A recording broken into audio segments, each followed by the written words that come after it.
Hi, I'm Dwayne Morton. As someone who has navigated some of life's most difficult, unlikely, and untimely circumstances, I understand what it feels like to battle those challenges alone.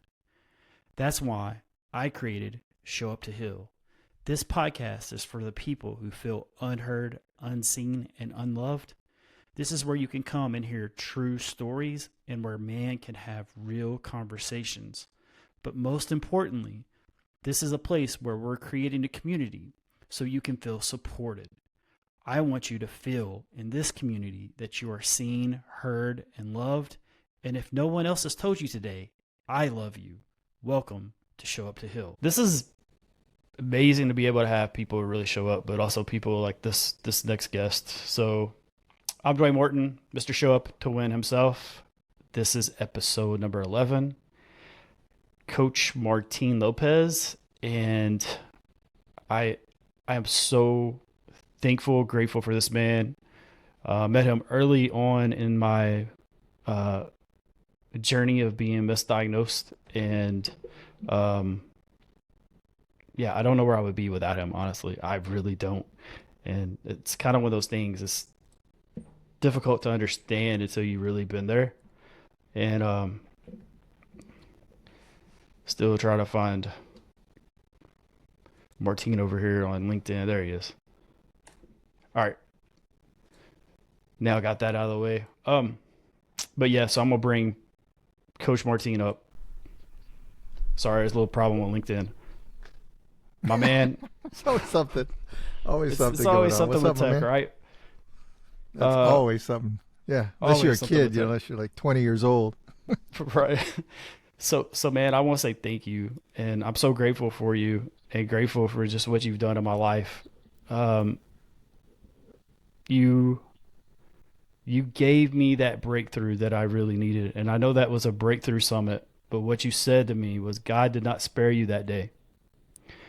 And when you said that, that just made me go to a whole nother level. It let me open up my mindset back to what it was supposed to be.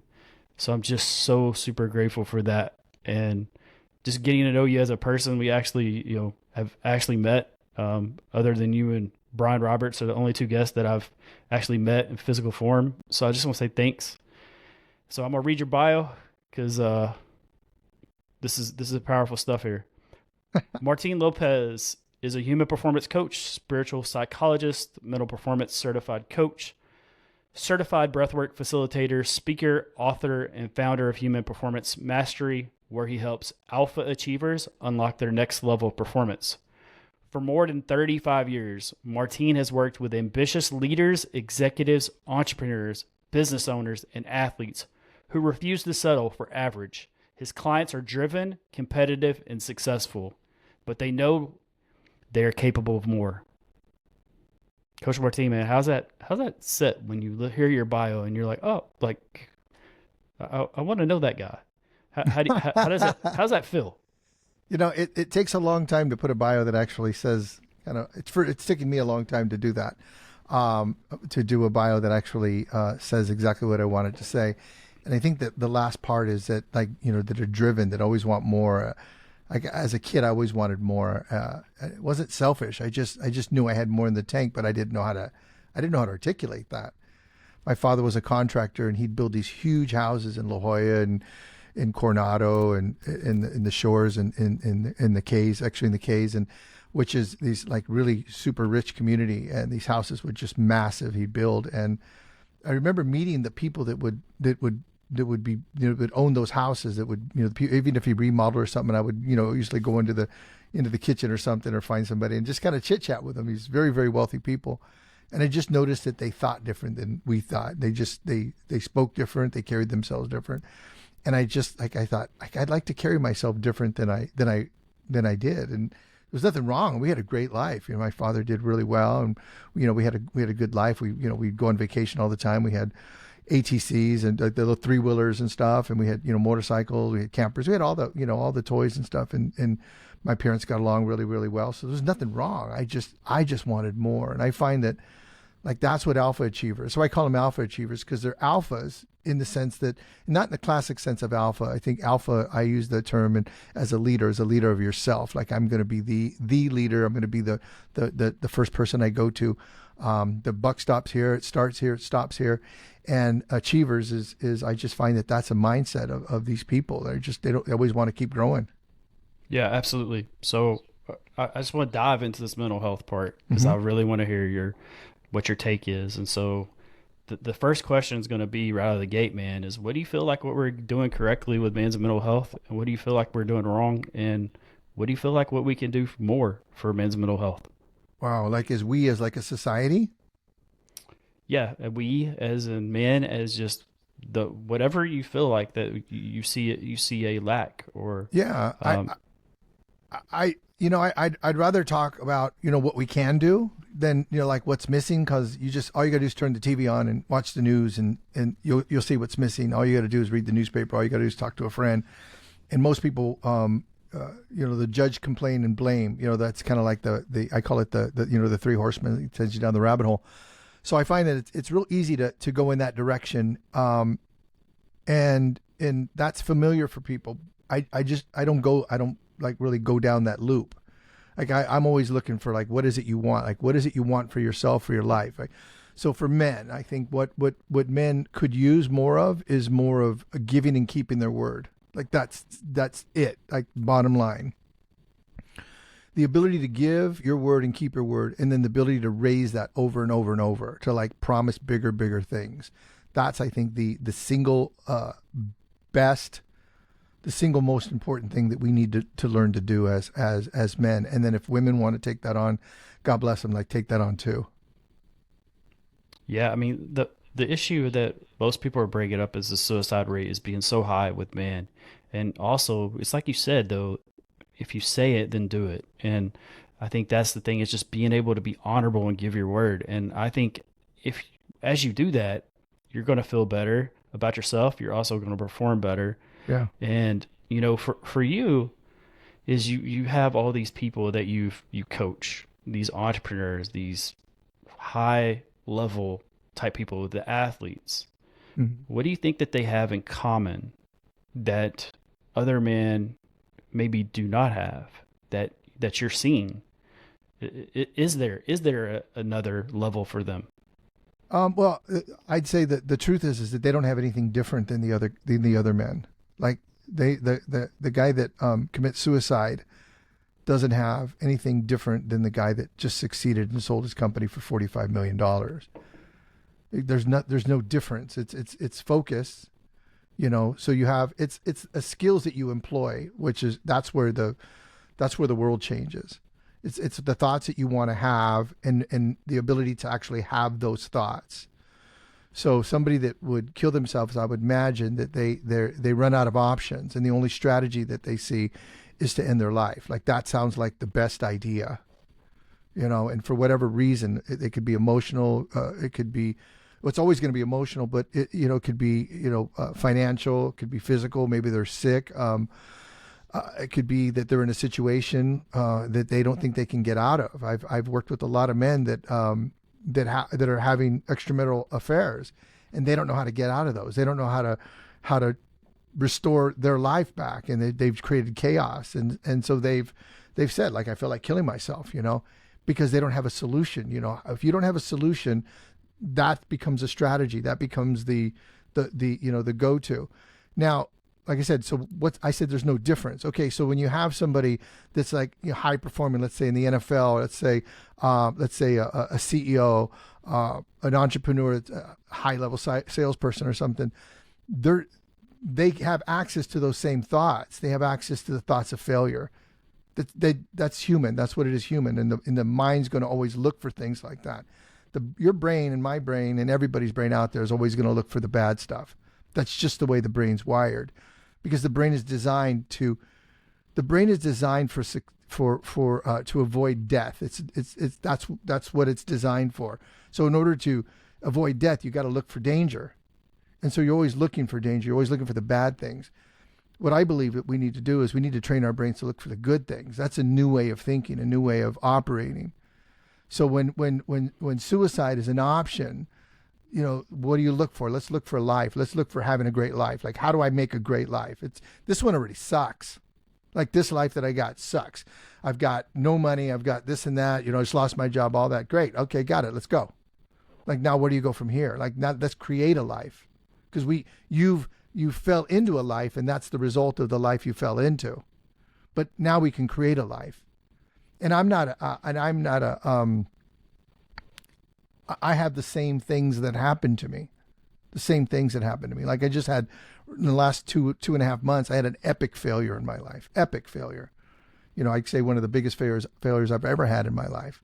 And I ended a relationship that was really, really important to me. And I ended that incorrectly. I didn't process what I needed to process. And so the solution for me was to like, well, all right, then let's break up then. It was kind of like that. And it was like, oh man. And it felt like the right solution, just like end your life. But then when I came back and I talked to you guys and everybody in Carpe Diem, we have a morning group called Carpe Diem 633, where we meet every morning at 6:33. When I was talking to you guys, it's like you guys were helping me like work through it. And I was like, man, okay, cool. So I think the thing that's missing is also people to help people work through things, because you and I both have our brains. Our brains are going to do what our brains are going to do, right? But what you did that day is you handed your thoughts over to me, and I put them in my little brain processor, and I gave them to you in a different way that you could start to process them. And that's all that happened. Right. I think the community or brotherhood, I think that's the part that is kind of missing for more people. And then with an athlete, they're missing that team part. And then when you're able to bring that together, and then you're able to realize, like, I have a common goal. Like, my common goal is just to make it throughout this day. Yeah. And to be able to perform my best, but also help my other friends and colleagues do the same. And I think that's what we've created, or you've created with Carpe Diem 633, is that you've created this brotherhood that I am very fortunate, very just excited to wake up every day and be able to be a part of it. But also you're doing something else with a school group. Do you want to go into that a little bit of just what you're doing for other people? Yeah. So first off, Carpe Diem is a like you said, it's a brotherhood. There's 6 of us that jump on a call. We've been doing that we've done it since December. And what we do is every week we have a book. Like, for instance, this book is the Checklist Manifesto. So we take a book, you listen to it in a Cliff Note book, which we get from Brian Johnson's Philosopher's Notes. So you listen to the Philosopher's Notes, and then Monday, Tuesday, Wednesday, Thursday, Friday, we go through a process. One thing about me, I'm very process driven. So I look and see, how does the brain process information? So for instance, if you want to do something, if you have a goal, the first thing that's going to show up in the face of the goal is, if you don't have confidence in that goal, is doubt. So it's going to be the challenge is going to show up. I want to do this, and then you're going to see the challenge. That's just natural. And then what you do is, once you start actually doing it, then you need to measure yourself.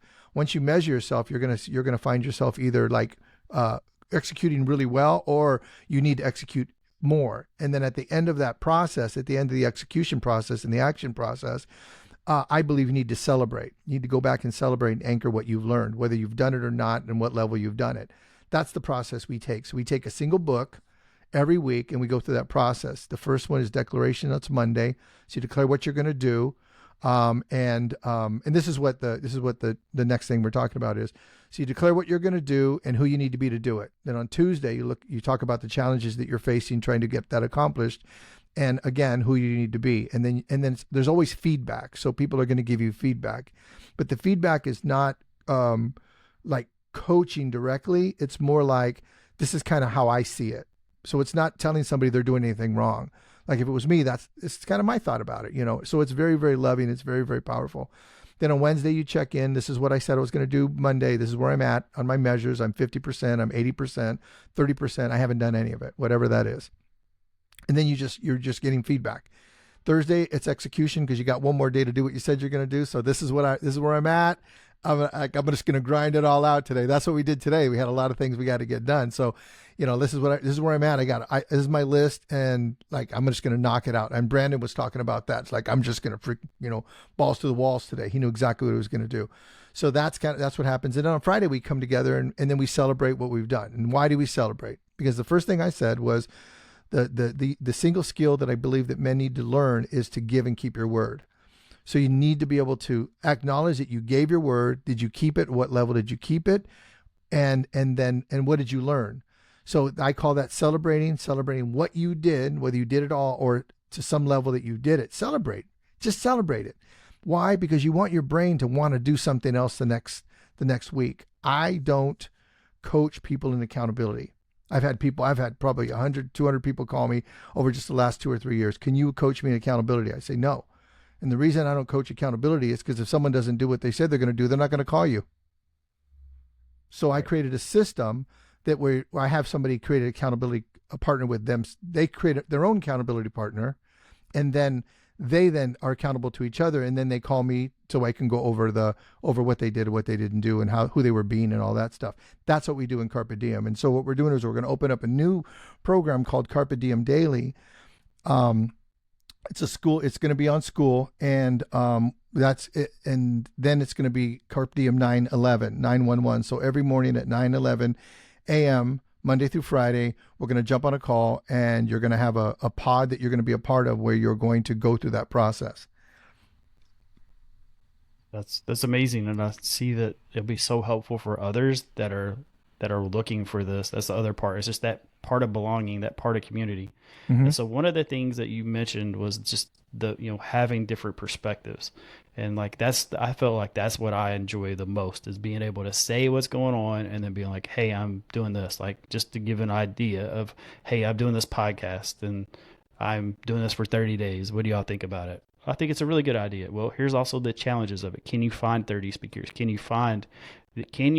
your voice like hold up? There was all kinds of things like that. And that was the other part. It allowed me to realize the challenges and where they were huge mountains, they hills, or were they just anthills, and then be able to just readjust. And I think that with the new community that you're creating, there's going to be a lot of people jump in, but it's going to help a lot of people that feel like so alone. And I just appreciate that. So for you, you were talking about this, and I know about you having this self-discovery part that's just came up in the last couple of months. How important is finding yourself? How important is it to find that self-love? But also, how does that byproduct end up being for others also? I think people miss that part, is that it also creates a byproduct for others. Well, I was one of those guys that hated that term self-love. Like, I hated that one. And then my buddy, that's his big thing. My buddy Armando, he's all about self-love. And I was like, dude, that's so silly and weak and all that. But he'd always talk. He'd always show me, he'd say, that's self-love. And I remember one day I just go, I think I just love myself. That's like, that was kind of like the epiphany that happened in that day. And I saw that as a really cool thing at that time. And then what was the other part that you asked? The self-love turns into where you get a byproduct for others, like the other people have that part. I think that with when you start to give and keep your word, you start to operate differently, and you also see the impact that it has on other people. You see where the things you say land for somebody a particular way, and you start to see that you actually have influence on people. And I don't mean influence like manipulation influence. I mean influence like you said something and that didn't land good for the other human. And it came out of your mouth. And what we do so often is we say, well, it's not what I meant. And then that's kind of like expecting the other person to like fix it for you. Because, hey, that's not what I meant. So you should listen to it differently, versus take responsibility for that's what I said. Like, I said that. Just the other day I was talking to, I call her my mother-in-law, Ingrid's mom. She called me and she told me how disappointed she was in me. And she literally said I had lost respect for you for some of the stuff. And I was like, I couldn't say anything. I had like nothing to say about that. I completely understood that's what I delivered. Like, that's what she received. And so I think that kind of muscle, and I'm not trying to say I'm all that. I'm just using myself as an example. Yeah, go But ahead. if we can learn to do that as men and as women, we can learn to say like that something landed wrong for somebody, that like, oh, I'm the one that delivered that message. I've got to work on the way I deliver. Like, I'm responsible for that. That was in my head. Those were my thoughts that ran in my body. And then I was sending those out. And for the person that received them, it landed wrong. And if I care enough for the person that's on the other side, then I'm going to take all the responsibility. And a lot of people don't like that. Like the men I coach, I'm like, you're 100% responsible. If you're going to work with me, you're going to be 100% responsible for your relationship with your wife, with your girlfriend, with your business, with your career, with whatever. You're going to take 100% responsibility. You don't get to go 50-50. Because you put yourself in a different power position. So when I said that to my mother-in-law, I meant it. I wasn't trying to say something that hopefully she'll tell Ingrid, and Ingrid and I can get back together, because we're still not back together again. We're still not back.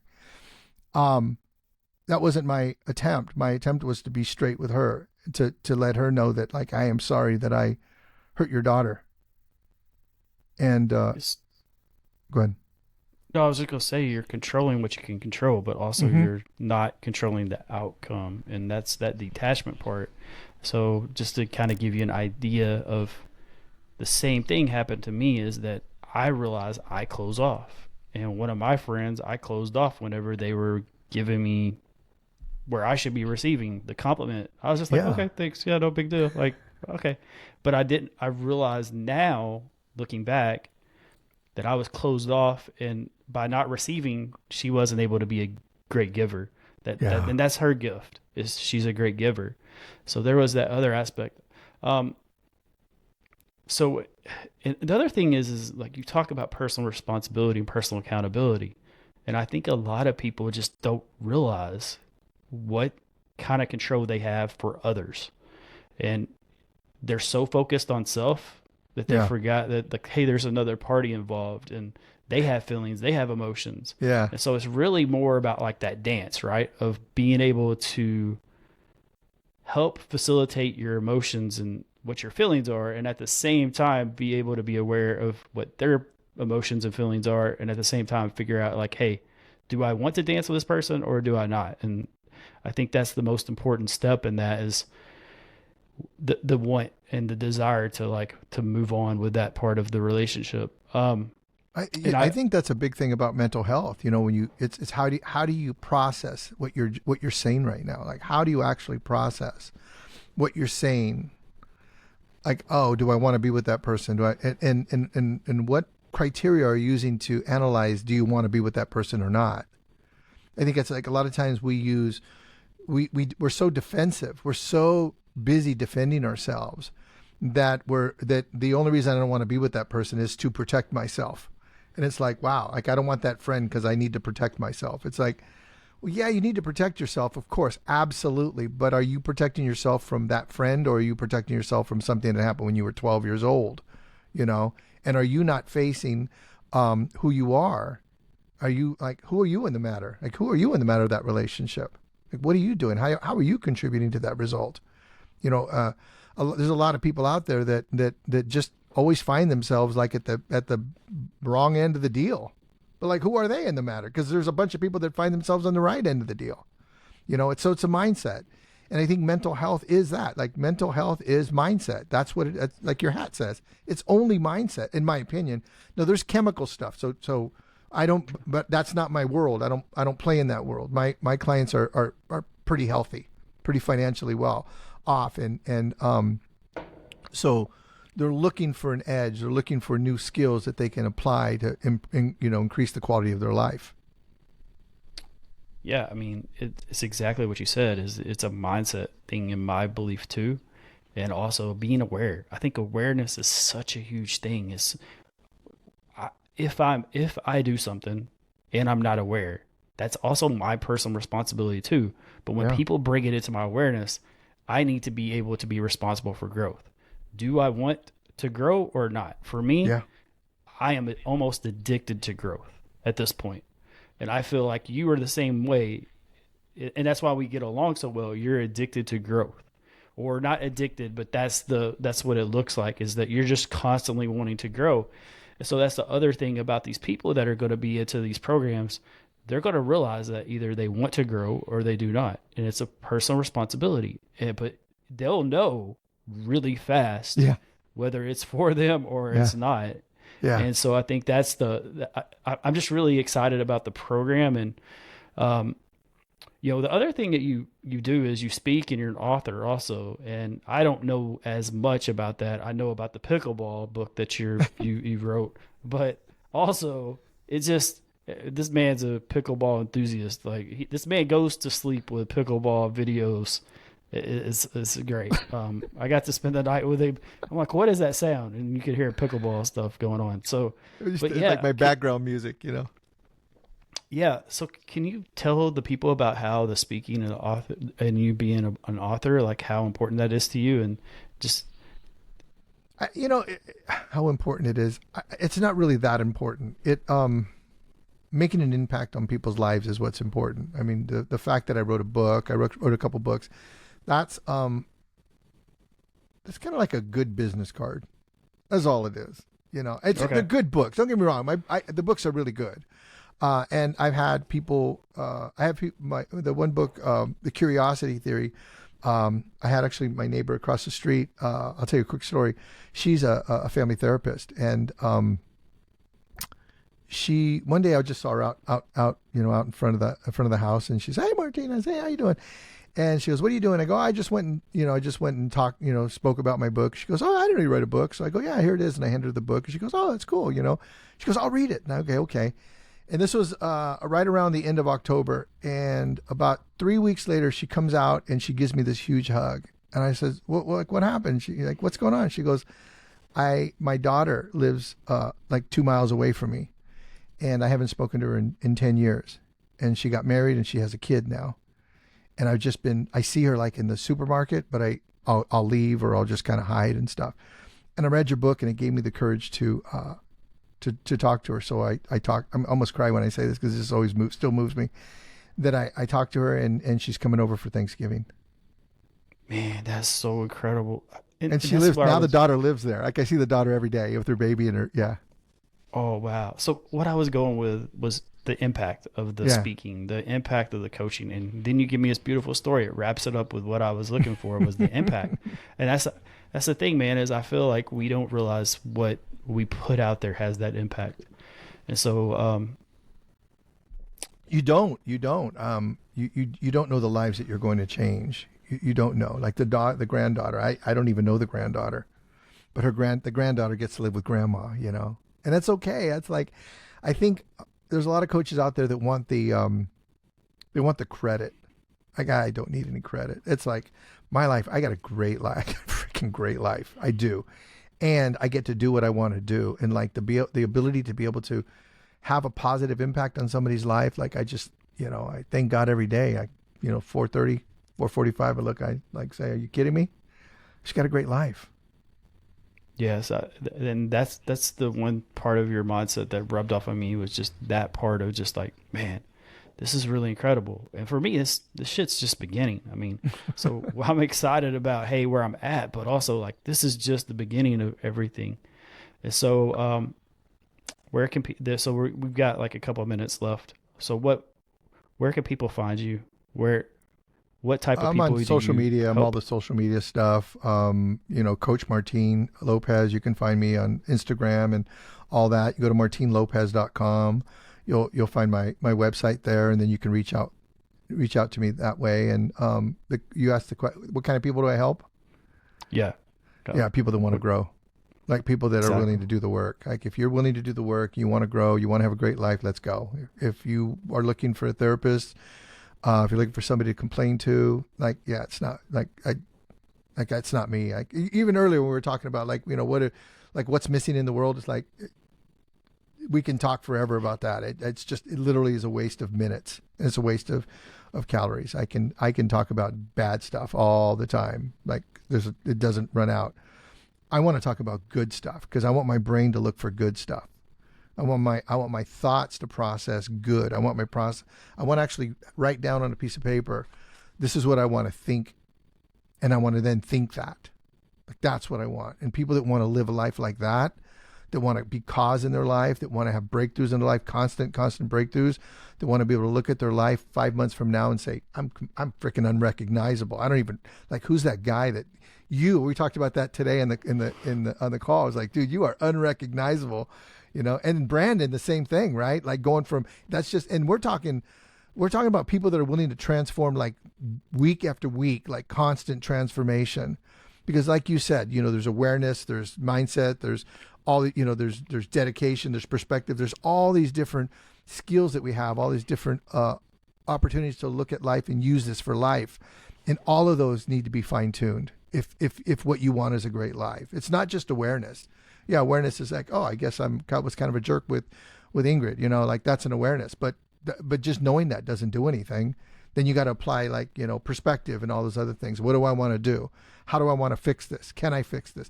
All that stuff. And then deal with the challenges, deal with the courage that it takes to make phone calls and the patience to when someone says, I just need time off right now. Like, oh God, that's like, I'm not good at that one. Like I'm not, Right. so you have to like, so that I got to learn a different skill, Yeah, man. I don't know. Did I that just answer want to say that question? thanks. Yeah, no. So I just want to say thanks, man. I'm so grateful to have you on, but also just grateful to have you as a friend, a mentor, a coach, but then also just you're a freaking amazing human being. And I'm over here on the sidelines and rooting for you, and at the same time I know you're on the sidelines rooting for me, and it's one of the greatest feelings in the world, man, to know that I have someone like yourself helping, guiding me, but also like loving me from afar and like not that far. You got for a seat. And so I really just want to tell you that is it's one of those things. Every morning I wake up and I'm like, man, I'm so lucky to be able to be alive, but I'm able to be a part of this group and be able to grow with the group and to help others have different perspectives. Yeah, we want to So take this group, we want to build this group, Carpe Diem Daily, and then we want to take it into companies. Could you imagine if like an organization, Monday they got together, they said, this is what we're going to do. Tuesday they said, hey, this is where I'm challenged. Wednesday they said, this is where I'm at. And then Thursday they came and they go, hey man, we let's execute. Let's like we can do it. We can do it. And then Friday they went and celebrated whatever win they had. And then on Monday, they're like, all right, let's build on that. What do we want to celebrate? What did I learn last week? How's my relationship with my wife getting better, with my kids getting better? How's this company growing? Like, can you imagine like that? That would be great. So that's the goal of Carpe Diem Daily. yes, it's almost like a revival. I mean, it kind of is. It's just not based on religion. Yeah. Okay. All right, my man, I gotta let you go. So this is episode 11. Episode 12 is tomorrow. And episode 12, we have an amazing speaker, Brian Burgett. Um, I'm looking forward to this. I'm so blessed to be able to do this every day for 30 days and with 30 amazing speakers. So I just want to say thanks again for having you on my platform and looking forward to tomorrow. I'll Thanks, talk to Wayne. I you love later. you, man. Think of it. You bet. Love you too, man. Peace, Cheers. everyone.